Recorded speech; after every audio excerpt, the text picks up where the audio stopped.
ನಾವು parliament assembly announce ಮಾಡೋಕ್ಕಿಂತ ಮುಂಚಿತವಾಗಿ ನಾವು ಸುಗ್ರೀವಾಜ್ಞೆಯನ್ನು ನಾವು ಮಾಡಿದ್ದೆವು. ಇದು ನಮ್ಮ ದೇಶದ ರಕ್ಷಣೆ ವಿಚಾರ ಹೆಂಗೆ ನಾವು ಕಾಪಾಡ್ತೀವೋ ಹಂಗೆ ರಾಜ್ಯದ ಗೌರವದ ವಿಚಾರ ಕೂಡ ಇದು. ಸೊ ಅದಕ್ಕೆ ನಾವು 60% ಹೆಸರಿರಬೇಕು ಅಂತೇಳಿ ಕನ್ನಡದ ಬಗ್ಗೆ ಗೊಂದಲ ಇರಬಾರ್ದು ಅಂತ ನಮ್ಮ ಅಸ್ಮಿತೆನೇ ಕರಿತಿರೋ ಸ್ವಾಭಿಮಾನ ಅಂತ ಕರಿತೀವೋ ನಾವೆಲ್ಲ ನಮ್ಮ ಭಾಷೆ ನಮ್ಮ ಸಂಸ್ಕೃತಿನ ರಕ್ಷಣೆ ಮಾಡ್ಕೋಬೇಕಾದ್ದು ನಮ್ಮ ಕರ್ತವ್ಯ.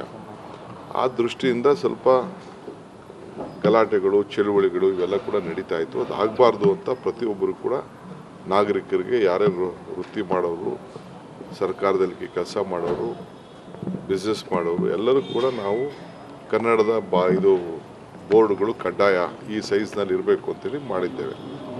ಅದನ್ನು ಕಳಿಸಿದ್ದೀವಿ.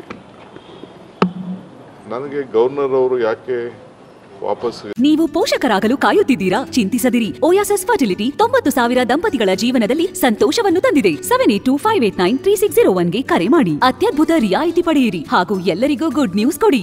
ಕಳಿಸಿರೋದು ನನಗಿನ್ನ ಗೊತ್ತಿಲ್ಲ, ಈಗ ಚೆಕ್ ಮಾಡ್ತೀನಿ. ನನಗೆ ಮಾಹಿತಿ ಮಾಧ್ಯಮದಲ್ಲಿ ನನಗೆ ಗೊತ್ತಾಯ್ತು ವಾಪಸ್ ಬಂದಿದೆ ಅಂತ.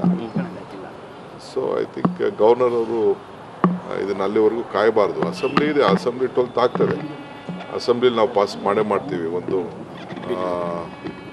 ಇದನ್ನು ಆರ್ಡಿನೆನ್ಸ್ನ ಅಸೆಂಬ್ಲಿಲಿ ಪಾಸ್ ಮಾಡದೆ ಇರೋಕ್ಕಾಗಲ್ಲ. ಯಾರೂ ಅದಕ್ಕೆ ವಿರೋಧನೂ ಮಾಡೋದಿಲ್ಲ ಅನ್ನೋದು ಕೂಡ ನಮಗೆ ಅರಿವಿದೆ. ಬಟ್ ಯಾಕೆ ಗವರ್ನರು ಮಾಡಿದ್ರು ಅಂತ ಗೊತ್ತಿಲ್ಲ.